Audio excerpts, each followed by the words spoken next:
So why is it important to check your resources so that you know, well, you've got trusted resources?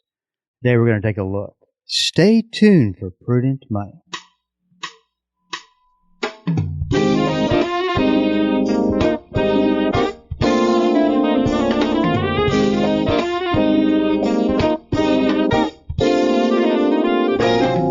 Good afternoon and welcome to the Prudent Money Radio Show. I'm your host, Bob Brooks. Thank you so much for joining me today. You know I do appreciate it. Well, there are a couple of things I want to make sure that you know about as far as resources go. And the first one is the Prudent Money or Ask Prudent Money.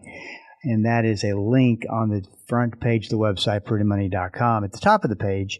And just click through that link and send us your information, your question. We'll get you taken care of. That's off the website, www.prudentmoney.com. The other resource I want to make sure that you're aware of, besides the ability to go and ask any questions you've got, as many as you need to ask, we're there to offer that resource for you, is to make sure you're signed up for the Prudent Money Radio list, and we keep you posted as to when we put things on the website that are new, and when we put podcasts out, all that kind of type of thing. You get it literally to your inbox right away after the program. So all those resources and many more are at prudentmoney.com. Let's talk a little bit about risk. We talk a lot about risk, actually, but let's single in and talk in terms that you might not have thought about. I've often said and just completely believe that risk is a stewardship issue, managing for risk, because risk is involved in just about everything we do. Sometimes it's the risk of missing out on an opportunity. It's not a bad risk, but you just didn't make as much, or you didn't get as far because you passed on an opportunity and didn't want to take it. When actually, if you really would have done your homework on that option, you'd have found that was the way to go versus not taking the risk. You could go on with the different examples of when you take a risk. Now, how do you know that you're taking good, prudent risk and not risk along with the masses, which we'll talk about? I quote these quite often, and I just think it's the beauty of Scripture when you get two verses that have this exact same wording, word for word, and found in the same book, just separated by 5 chapters, and the book is often referenced as the Book of Wisdom. Now, that's a lot of reasons to really pay attention to these verses. You know, there's only a very, very small percentage of duplicate verses in the Bible, and I've always said pay attention to that because it has a message that God really wants you to think about. And this one is Proverbs 22:3 and Proverbs 27:12. As I said, they're the exact same verse. A prudent person foresees danger and takes precautions. The simpleton goes blindly on and suffers the consequences. It's extreme. And what this verse really does speak to is not taking your time, not checking your resources, and not praying about it. Or maybe you are praying about it. I'm saying praying is so very important to the whole process. It keeps everything together, because really what it comes down to is that once you bring something to God and you surrender to His will for your life, you're on a timeline, and you're on God's timeline. And there may be several events you have to go through to make sure you're ready for God to answer that prayer. You know, there's often said, you hear these testimonies, and someone might say, "Well, God never answered my prayer." God's answering your prayer 24/7. You just don't see it. And so the simpleton go blindly on and suffer the consequences. This is why I think that it is very important that we stay informed, that we once again, trusted resources, that we are actually reading something that took place or did happen and wasn't a half-truth or a broad interpretation that had, very, very little impact to the overall meaning of something.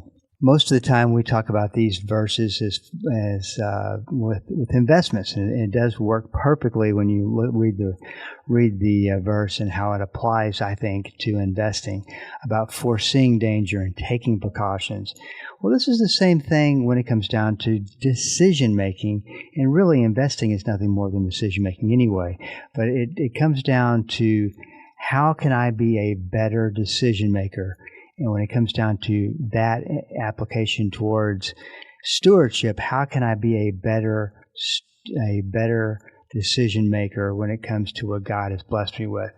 And then you open up a whole other world of when you consider that God has blessed us with everything we've got. So this is something that I really work hard at doing, making sure that I have good resources that I can bring to you, so that you can use those with confidence. And there's times that I misinterpret something. There's times that I may get something wrong, trusted the wrong resource. I always do try to come back and say, hey, forget what I said about that. Here's really where I think this information is coming from and going. So it's just a process that nobody's going to be perfect in. And I think that's the point, is that we work at it. And that is how we avoid being a simpleton, as the verse says, and we can foresee danger and take precautions and make good decisions when it comes to what God has given us. I've always said that one of the biggest challenges that we face from the standpoint of content is that there is tons of it, and it's really, it's the process of managing through that content. I just think about every day that if I didn't check and delete messages and delete things in my inbox that bring no value to me whatsoever. I mean, there's hundreds upon hundreds, 500, 600 of these emails a day. And so I always have to stay on top of it, or it'll get completely out of control, or I'll get a legitimate email mixed in with all the mess. So there's tons of people and content and sites trying to get our attention, and it makes the environment of decision making that much more difficult. And then there's the act of just going along with the masses. All the masses believe this, and typically when all the masses believe a certain thing doesn't happen, the opposite happens. And we've seen that in investing. That's investing 101. I've seen that for decades, of example after example, where, and is it happening today? Who knows? I think that there's a good case that can be made for it when you look at AI and the way people cannot get enough of AI stock. Of course, that's a whole another thing in itself. But let's start off with something that used to be a lot more fun than probably it is today. But buying a new car, buying a pre-owned car, wherever you stand on that debate, but going and making a big major decision. Oftentimes, we don't listen to. We don't get quiet and don't take it two steps back, do our research, do our homework. It's just this blatant emotional decision. I can say that because I've done that before, and it doesn't always work out. That's kind of the roll of the dice. See if you're lucky or not. That's going to work out. Got to do your homework. Got to do the research before you step in to the dealership. But keep in mind, though, what's going on with this over-sensationalized statistics, half-truths, interpretations that have very little of the person. It's one of these things where it's an opinion. They're not really lying about anything. But the content would suggest, you read through it and go, boy, that has a very, very small probability of coming true. And, social media is writing the sensationalized content, fighting for your commitment and your loyalty to walk forward in agreement with their content. So you'll start being an avid reader. You'll like this, you'll like that. You'll take it and send it to all your friends, and they'll read about it, and it goes on and on and on and on. So this one resource that I follow a lot, and he has great information. He really does. He just, I think he over sensationalizes things to an extent to back his point. But this was actually a couple weeks ago. And it says, U.S. car sales crater for a 3-year low, weather being blamed. And of course, his point is it's not the weather. I would suggest that if you look at car sales, how in the world could they be a good buy when you start thinking about what's the weather and what it's been like? I mean, if you look at DFW as a good example, that only was 7 or 8 days, something like that. But you look at the Northeast, and that's been weeks upon weeks, and it looks like even more weather's coming, and it could be a lot longer. So that I don't think that puts people in the buying car spirit of things. So you have to look at this article, and you have to read it, and you have to determine, well, is this the case? And another claim, not this particular guy, this writer I follow. Now he hasn't made this claim, but a lot of writers make this claim that today is getting as bad as 2009. And I would suggest that if you look at 2009 and you look at today, that we're talking about two totally different times and situations. Once you really start to see what was going on in the economic background of the financial crisis, obviously a totally different situation than we're facing today. Hey, this is Bob Brooks. Stick around with me. We'll be right back. Hello, this is Bob Brooks. Proverbs 22:3 and Proverbs 27:12 are the exact same verse word for word. I call them the stewardship verses of risk. A prudent person foresees danger and takes precautions. The simpleton goes blindly on and suffers the consequences. On the Prudent Money Radio Show, we teach about risk, how to identify it, how to figure it out, and what to do about it. We believe that to be a prudent steward, you have to be a good risk manager. Listen to the Prudent Money Radio Show on Bible School Radio 91.3. Prudent Money, home of the modern-day steward movement. Dynamic, practical, life-changing.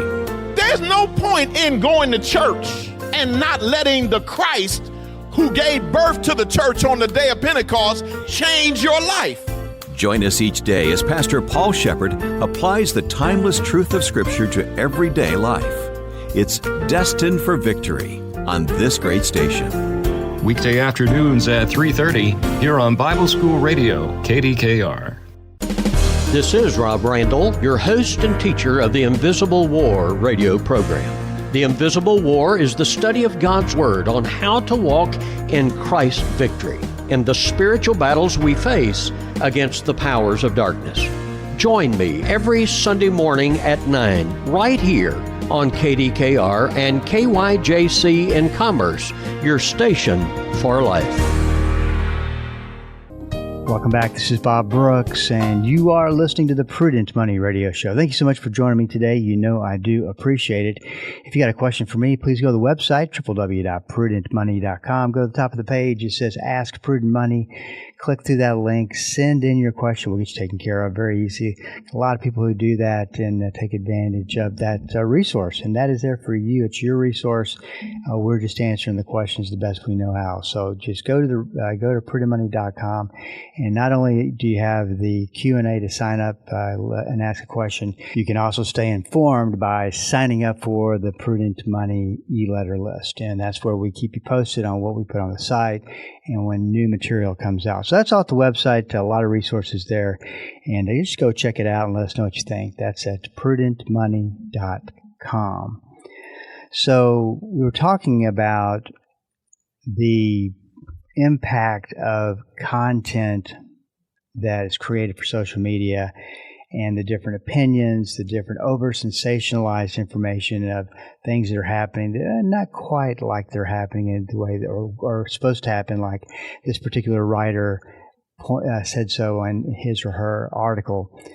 But you got to be able to look through all that and really come up with a firm this is what I think is happening. This is what I think is the situation we face today. And this, most importantly, is what I feel like the risk is and how you manage it. And whether you go through that, how you go through that process is by and always through prayer and looking for God's peace before you make any decision. Always keep that in mind. I remember back in 2021 during COVID, my son was turning 16, and so we went to purchase him as I'll put it, the cheapest car we could find. And so we went and drove to this dealership, and I couldn't find a parking space. It took me a while, so I parked and there's one we were particularly looking at, and we were checking it out, and the sales guy comes over, he introduces himself, and we talked to him, and we're walking back to the inside there of the dealership, and I said, surely y'all can come off of the price, X percent or a dollar amount. I can't remember exactly what I said. And the guy looks at me and goes, "Oh, don't you know there's a shortage of inventory? And the prices are going up." He said, that's what you see is what you're going to pay.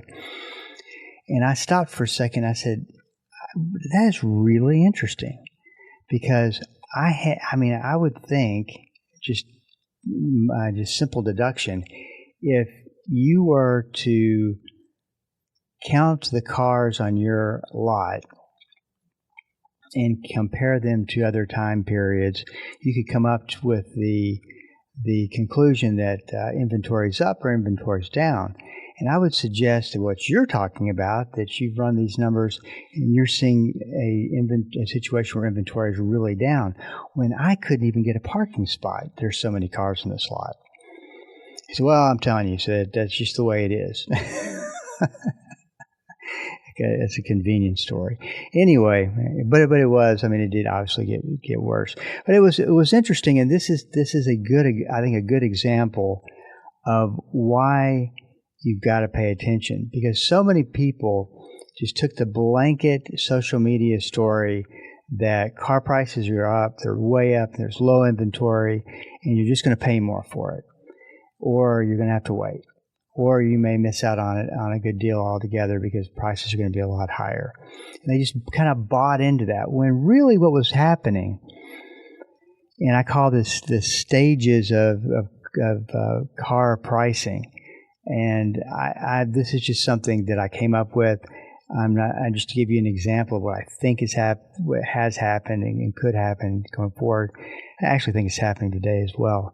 But stage one, car prices go up, and that's because all these dealerships get together, they start to raise prices, and they're all doing it at the same time. But inventory is still robust. Not having an inventory issue. When you really need an inventory issue, it's just like listening. I remember when COVID was just first happening, and they were interviewing this guy who owned a restaurant, and he said, "I've been watching as restaurants have risen their prices," and he goes, "I'm going to have to do the same thing." Now, there hasn't been anything that at that point had come in that said that inflation was on the rise. They're suspecting that inflation will go up, but you got all these restaurants out there moving their prices up in anticipation of it. And with the way things, of course, turned out with the COVID, people they kept their prices high, and then when inflation started coming in, they raised them again. So we go to stage two. Car dealers realize that they have to sell cars.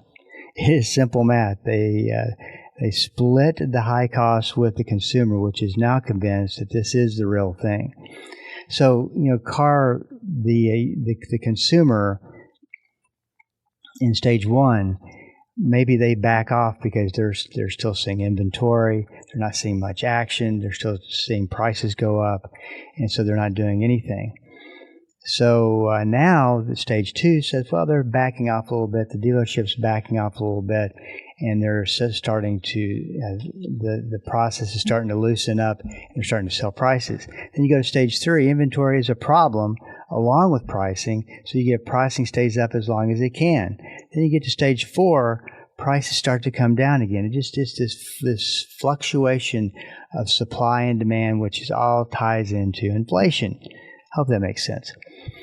So my point is that I'm trying to get to is that if you just sat back and did nothing, you didn't keep researching, you didn't keep watching the trends out there, then you might have missed out on a perfect opportunity where you had X number of dealerships started to actually loosen up the pricing, because at the end of the day, they've got to sell a car, they got to make payroll, they have to pay expenses. Investments can be looked at as the same way. You watch and you're convinced that there's so much risk that's built up in the system, and you don't dare go invest today. You wait, the market keeps going up, and because you just kind of pushed it offside, didn't think anything about it, didn't research anything, you didn't really make a decision. And by the way, not making a decision is making a decision. But at the end of the day, what the problem with buying a car, with making a lot of purchases,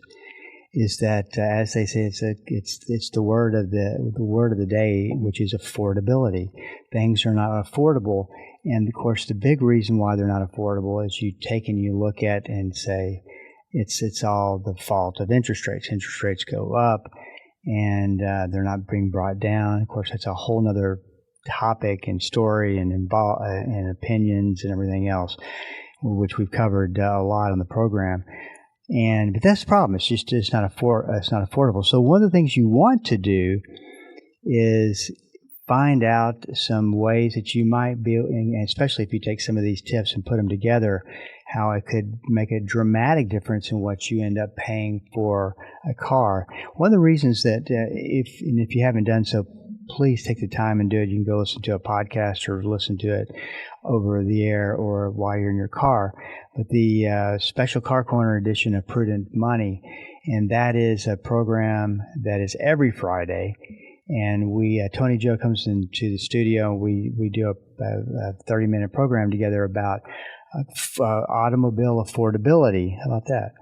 And talk about ways to save money and ways to look for problems that may not be a problem, and how to interpret the situation when you have to take a car in and make decisions, and you're being told by one mechanic one thing, another mechanic another thing, and it's been a great blessing to so many people for Tony Joe. And of course, he comes up to the studio on his own time.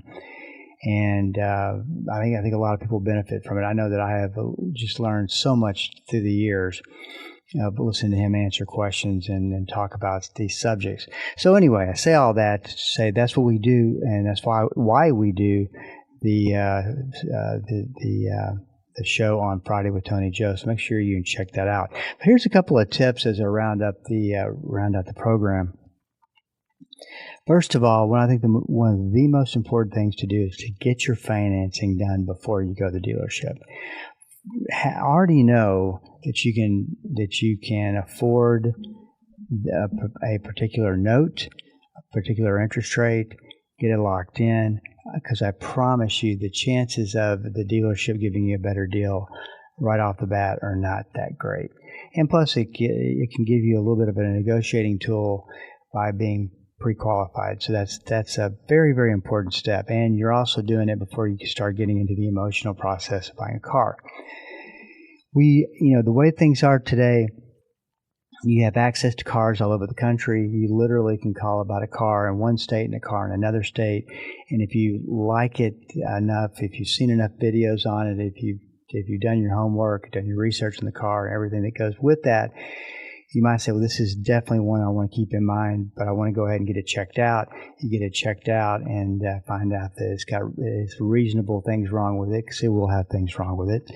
And you get it taken care of, and you either fly out and drive it back, or you have it shipped.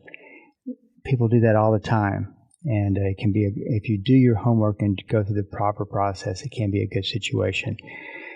Tony Joe always says, don't shy away from a wreck. They automatically discount the price at a dealership because of the wreck. So why should you why should you pay a premium or pay even remotely more than it's worth if it's been in a wreck? So it may be a cosmetic deal. It may be a situation that was fixable. And, if everything else is perfect except for that and it checks out okay by a mechanic, then maybe you want to take an even closer look at it. When you buy a car, you want to also find out how long it's been for sale, how long it's been on the lot. Remember, they're in the business of moving cars, not showing cars. And there comes a point where they have to drop that price to get rid of a car. So you can save quite a bit of money. But that's a quick rundown of just some tips that you can use. Well, if you have any questions for me, please go to the website at www.prudentmoney.com and send it in, because we are all out of time. Till we do meet again next time, keep the faith and have a great rest of the day. That's all the time we have for today. Questions or comments for Bob, or to find out more great information like what you've just heard, visit www.prudentmoney.com. Be sure to join Bob Brooks again for the next edition of Prudent Money.